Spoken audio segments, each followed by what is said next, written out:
Une pauvre paysanne préparait une soupe aux pois chiches. Quand une vieille femme se présenta à l'entrée de la ferme, elle lui en réclama un petit peu. Mais la paysanne lui dit: « Madame, je ne saurais pas vous en donner, car si je vous en donne un peu, je n'en aurai plus assez pour moi et mon mari. » La vieille femme n'était pas contente. Et en réalité, c'est une sorcière. Alors elle décida de se venger. Et elle dit à la pauvre paysanne: « À chaque pois chiche qu'il y a dans cette soupe, il va se transformer en enfant infernal qui va tout le temps nous demander, et tu serais bien obligé de t'en occuper. » Et en effet, la soupe explosa dans tous les sens. Et des tas et des tas et des tas d'enfants jaillirent de la marmite et commencèrent à brailler, à crier, à réclamer leur maman. La pauvre paysanne, affolée, commença à gesticuler de tous côtés. Et les enfants partirent se cacher à gauche, à droite, et on ne les revit plus. Puis le silence régna. Et la paysanne se rendit compte qu'elle avait tout perdu. La marmite, la soupe, mais également les enfants.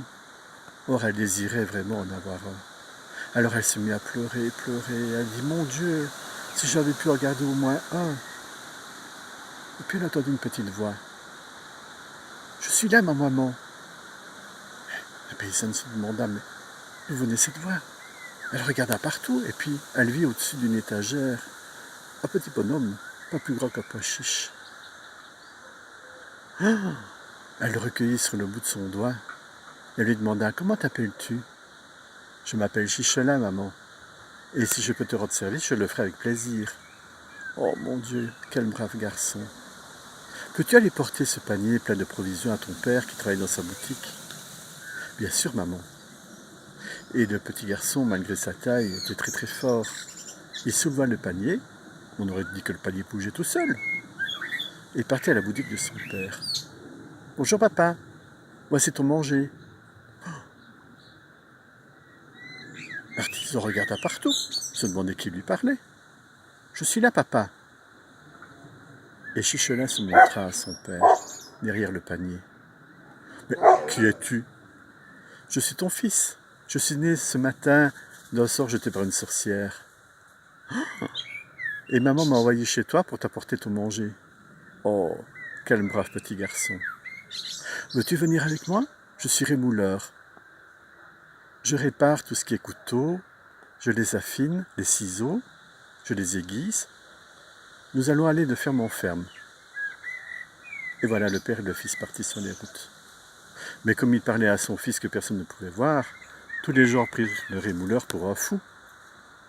Il arriva dans une ferme et cria: « Couteau, ciseaux, donnez-les-moi. » Mais le paysan dit: « Bon, on ne donne pas nos affaires à un rémouleur complètement fou. »« Ben, pourquoi me traitez-vous de fou ? » ?»« Mais, parce que tu parles tout seul. »« Non, je parle avec mon fils. » Et le rémouleur montra sur le bout de son doigt son petit Chichelin. Alors tous les gens de la ferme vinrent le voir et s'amusèrent beaucoup à le regarder comme ça gesticuler sur le doigt de son père. Et puis le paysan demanda: « Est-ce que tu pourrais me le prêter ? Parce que j'ai des voleurs de bétail dans mon champ et j'aimerais bien voir si Chichelin pourrait les attraper. » « Bah, avec plaisir, dit le rémouleur. Il prêta Chichelin au paysan, qui l'installa sur la corne d'un de ses bœufs. Bientôt, 2 voleurs arrivèrent. Et comme ils ne voyaient pas Chichelin, ils crurent que le bétail n'était pas gardé.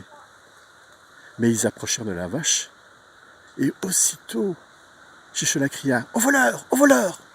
Et tous les gens de la ferme accoururent, et les voleurs étaient sidérés, ils se demandaient ce qui se passait.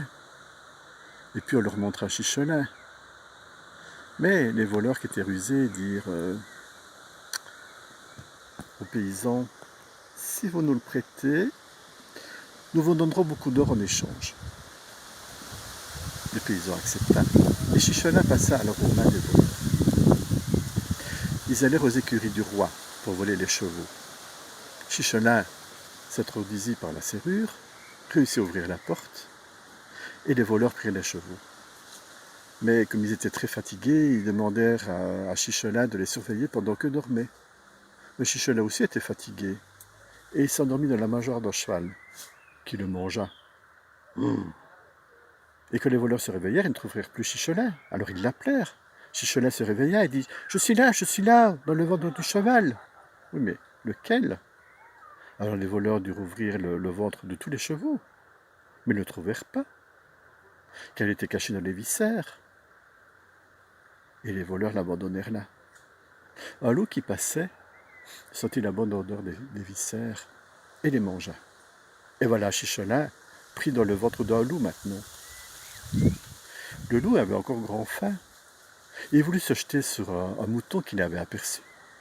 Mais Chichelin cria à ce moment-là « Au loup! Au loup !» Et aussitôt le berger arriva et chassa le loup. Le loup se demandait comment son ventre pouvait parler ainsi, il ne le comprenait pas.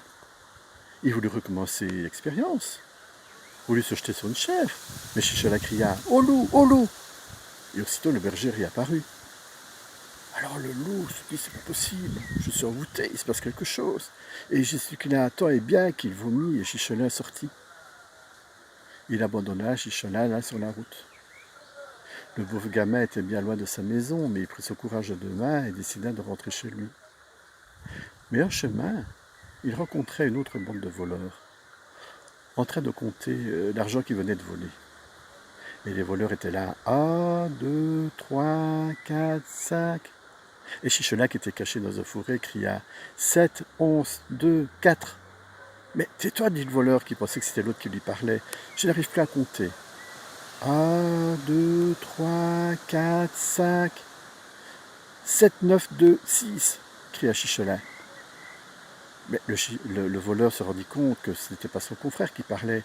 Et il eut peur et il crut que l'arbuste était ensorcelé. Et il s'enfuit en abandonnant là son sac d'or. Alors Chichelin le referma, le mit sur sa tête et réussit à trouver le chemin de sa maison. Sa mère, qui pleurait de l'avoir perdu, fut bien contente de le retrouver. Et alors, quand ils virent tout l'or qu'il avait ramené, ils ne furent plus jamais pauvres. Ils vécurent heureux tous les trois. Ils bénéficièrent de ce petit prodige qui avait été Chichelin.